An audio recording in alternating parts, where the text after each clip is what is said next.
Indigo Snake. One afternoon during a visit home, my friend Milton and I were driving eastward along the Altamaha School Road, making our way toward a river bluff. Milton is a farmer and naturalist from Osier Field, some 2 hours away from Baxley, and we love to tramp the woods together. It happened that at the same time we spotted a snake at the highway's edge, and yelled Indigo in one voice. I don't know how either of us knew what species it was, because it had barely edged onto the highway to cross.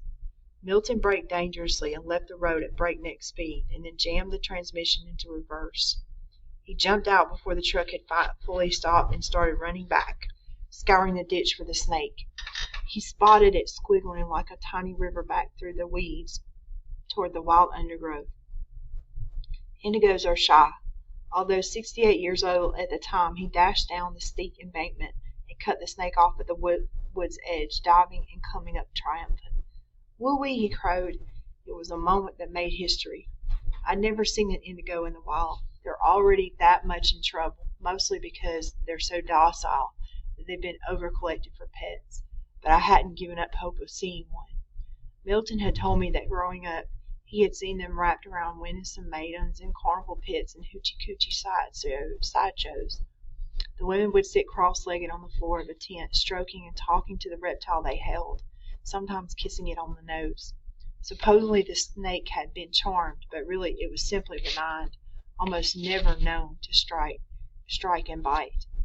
The indigo is the largest North American snake, sometimes reaching 8.5 feet. Indigos feed on frogs, lizards, small mammals, birds, and other snakes by immobilizing prey with their jaws. Federally listed as an endangered species, they are vanishing in the wild too because of the destruction of the gopher tortoise habitat. The burrow is the indigo's retreat. They occur from South Georgia to the Florida Keys. The indigo snake was the most beautiful thing you'd ever want to see. Milton handed her to me, and I let her wrap around my body. She was over 4 feet long, black as a bucket of radish seeds, and mild as Talking Creek. She never stopped moving, passing between my hands, coiling around my arm, nosing between my breasts. I draped her over my shoulders like a midnight blue scarf and laughed as she circled my waist. I knew this might be the only wild indigo I would ever see. I was careful with her, not only because she was precious, but because I knew that if she sensed fear or became afraid, she could inflict a nasty bite. Milton had told me a funny story about catching an 8-foot-long indigo snake on a sandy ridge the family owned on the east side of the 17-mile creek. It was January of 1962, and he, along with a couple of hands, was clearing the roads with bush hacks. He wandered off alone, exploring the sand ridge, and, as he later told, when he came in view of a pile of snake that appeared to be enough snake to fill a No. 3 wash tub. Although it was winter, the snake had emerged from a gopher hole to sun. Milton collected the snake, thinking to offer it as a live specimen to a professor he knew at Mercer University, the head of the biology department. At home, he made a pine box and attached the lid with nails nailed only halfway down, thinking he'd give the snake water the next morning. Lo and behold, his story goes, the next morning I woke to find an empty snake box. The huge reptile had forced the planks clean off the box and escaped into our home. Wife Mary had a few months old baby girl at the time and wailed, "That huge snake will swallow my baby." I knew this was impossible, but couldn't convince her. We all turned the home upside down for several days in search of the snake without success. I was certain it had not escaped the house. One morning early, while we were eating breakfast, my peripheral vision caught a swift darting motion from behind a large upright freezer. Here was our snake. She was coiled in and out of the heat-dispensing coils on the back of the freezer, which backed up to a closed window.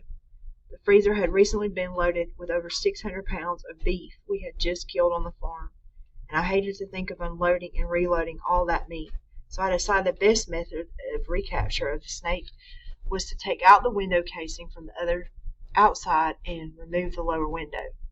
This took some time and effort, and I had 3 pairs of eyes watching from inside the house to be sure the snake didn't move to another hiding place. She had herself wrapped around and in and out of the coils of the freezer, probably seeking warmth, and it took some time to get her loose, to turn loose and come out. This was accomplished, the snake again put in her shipping box, and this time the lid was securely nailed down. After affixing the address on the box, I added "Live Snake" in big letters. Railway express agencies prided themselves on shipping anything, but I thought it prudent to leave the snake box in the pickup, enter the freight agent's office, and tell him what I wanted to ship. He says loudly, "A live snake?" "Yes, sir."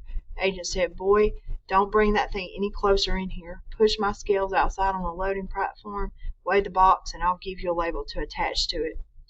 Indigos mate from November to February, although females have been known to store sperm for as long as 3 years, and Milton's 8-foot snake turned out to be a gravid female. The professor hatched her eggs. If she remained on the sand ridge sometime between April and May, she would have laid 5 to 12 eggs in and under logs as well as in the burrow. They would have hatched between late July and October. In 1 year, the young would grow to 4 feet long. The indigo was handled by hundreds of students over a period of years, Milton said, which ends the story except for the Osterfield farm portion. Uncle Robert Dixon and Mr. Fred Deese saw to starting snake stories in the Turpentine quarters, where over 40 families lived. The last version I heard was that the snake was as long as a pickup and weighed over 100 pounds.